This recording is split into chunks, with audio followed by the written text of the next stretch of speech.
ഞാൻ പറഞ്ഞല്ലോ, കേരള കോൺഗ്രസ് എം എവിടെയുണ്ടോ നിർണായകമാണ്. അത് തീർച്ചയായിട്ടും ഭരണം അവിടെ ഉണ്ട് എന്നുള്ളത് വിശ്വസിക്കുന്നുണ്ടല്ലോ. അതെന്തിനാ അത്? ഞങ്ങൾക്ക് ഇവിടെ ഭരണം കിട്ടുമെങ്കിൽ പിന്നെ എന്തിനാ UDF-ലേക്ക് പോകും? ഇത്തവണ കൂടുതൽ സീറ്റുകളൊക്കെ ചോദിക്കുമോ?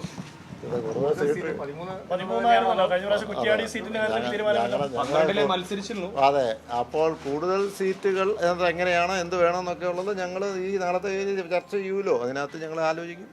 ഈ രണ്ട് JB കോശി കമ്മീഷനിലും ഭിന്നശേഷി നിയമനത്തിലും ഒക്കെ തൃപ്തരാണോ?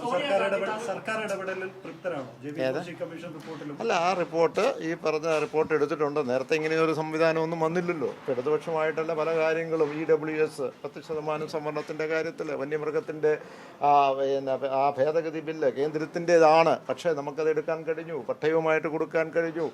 അതുപോലെ തന്നെ മുൻപുമായുള്ള വിഷയത്തിൽ ഇടപെടുവാൻ കഴിഞ്ഞു. ഇതൊക്കെ ഉണ്ടല്ലോ. അപ്പോൾ തീർച്ചയായിട്ടും ചില കാര്യങ്ങൾ അത് വേണ്ടതാണ്. അതിനകത്തുള്ള റിപ്പോർട്ട് എത്രയും പെട്ടെന്ന് വരും എന്ന് പ്രതീക്ഷിക്കുന്നു.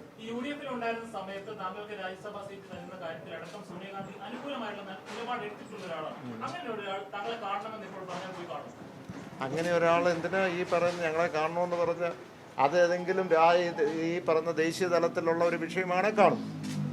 ദേശീയ തലത്തിൽ ഉള്ള ഒരു വിഷയം ഇപ്പോൾ SIR-ൻ്റെ വിഷയമാണ്. അവിടെ കാണുന്നത് ഞങ്ങൾ ഇന്ത്യ മുന്നണിയിലുള്ളതാണ്, കാണേണ്ടതാണ്, കാണും. അത് ഡിപ്പെൻസ് അപ്പോൺ ദി സബ്ജക്റ്റ്. ഈ പറഞ്ഞ നിലപാടുകളിലൊന്നും ഒരു മാറ്റം ഉണ്ടാവില്ലല്ലോ കേരള കോൺഗ്രസ്. നിങ്ങൾക്കുണ്ടോ സംശയം?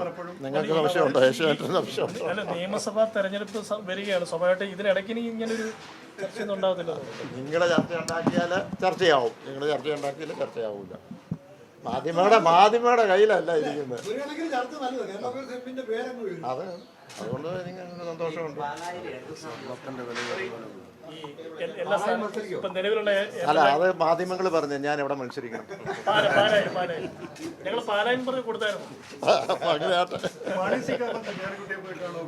അല്ല, അവരുടെ ഘടകകക്ഷിയല്ലേ, ഇപ്പോൾ കാണുന്നതിന് എന്താ കുഴപ്പം? അല്ല, നിലവിലുള്ള MLA-മാരും കഴിഞ്ഞ പ്രാവശ്യം മത്സരിച്ച സ്ഥാനാർത്ഥികളും ആരും മത്സരിക്കണമെന്ന് പാർട്ടി തീരുമാനിക്കും. പാർട്ടിയുടെ തീരുമാനം അനുസരിച്ച് മുന്നോട്ട് പോകും. അപ്പോൾ ഇനി വീണ്ടും സംശയമായിട്ട് വന്നേക്കരുത്. അത് ചോദിച്ചില്ലല്ലോ, ഓർത്തിരിക്കുക. അപ്പോൾ നിങ്ങൾ ഈ പറയുന്ന അഭിപ്രായ വ്യത്യാസം ഉണ്ടാക്കാതിരുന്നാൽ മതി, ഒരു കുഴപ്പമില്ല. ഇന്ന് രാവിലെയും സംസാരിച്ച് ഇങ്ങനെ ഇരിക്കുന്നു. അദ്ദേഹം ഇവിടെ ഉണ്ട് താനും, കോട്ടയത്തുണ്ട് താനും. ഞങ്ങൾ എന്നും അങ്ങോട്ടും ഇങ്ങോട്ടും എന്തെങ്കിലും പുള്ളി സംസാരിക്കുന്ന മാധ്യമങ്ങളോട് സംസാരിച്ചിട്ടുണ്ടെങ്കിൽ ഞാൻ പറഞ്ഞിട്ട് തന്നെയാണ്.